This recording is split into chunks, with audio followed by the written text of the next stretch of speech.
ஆனால் இவங்க சாமானியன்னு சொல்லிட்டு இவங்க கொண்டு வந்து உள்ளே உட்கார வச்சிருக்காங்க. அவன் சாமானியனே கிடையாது.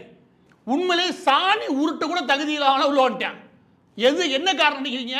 என்ன காரணம்னா ஜென்சி மொபைல் வச்சுட்டு படுத்துக்கிட்டே பார்ப்பாங்க இன்ஸ்டாகிராமு. இவங்களுக்கு ஜென்சி ஒரு பேர் வேற. இது எல்லாம் ஜாம்பி கூட்டம். இது ஜென்சின்னு சொல்றோட ஜாம்பி ஏதோ மொபைலில் பார்த்துருக்காங்க, அதை நம்பிட்டு அப்படியே உருள்றது. நீ அந்த சோசியல் மீடியாவில் கூடிய போதையிலையும் சினிமா போதிலையும் யாரை கொண்டு விட்டுருக்க? இந்த ஆளை கொண்டு வந்து 3 மாசத்துல இங்கே உட்கார வச்சிருக்க. இதுக்கு பேர் தகுதியா?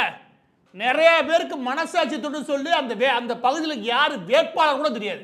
அவன் தகுதி என்ன தராதர கூட தெரியாது. எனக்கு விஜய் அண்ணாவை பிடிக்கும், அவர் பாவம், அவர் சென்டிமெண்ட் அப்படி சொல்லிட்டு இங்கே கொண்டு வந்து நீ இன்ஸ்டாகிராம் வீடியோ பார்த்துட்டு இருக்கும்போது நல்ல ஆடைகள் கலெக்டர் மாற்ற வீடியோ இருக்கு இல்லையா, அதை பார்த்துக்கிட்டு இடையில பார்த்து கற்றுக்கிட்டதா நீ அரசியல். இங்கே ஏதோ பெரிய மாற்று அரசியல் எவனா பேச வச்சுக்க கடுப்பாயிருவேன். பாதி பேருக்கு செய்தி படிக்கிற பழக்கமே கிடையாது.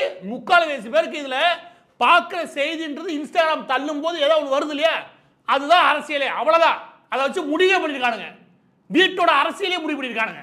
இந்த அளவுக்கு சத்தியமா சொல்றேன், படிப்பறிவு இல்லாத காலகட்டத்தில் கூட 1960-50 கூட இப்படி ஒரு அறிவு கட்ட சமூகத்தில் நம்மளால பார்க்கவே முடியாது. இந்த ஆளை கொண்டு வந்து எவ்வளவு முக்கியமான இடத்துல உட்கார வச்சிருக்கீங்க. அந்த ஆளுக்கும் கொண்டு வந்து உட்கார வைக்கிற விஜய்க்குமே கூட அதை பற்றி கவலைலாம் கிடையாது.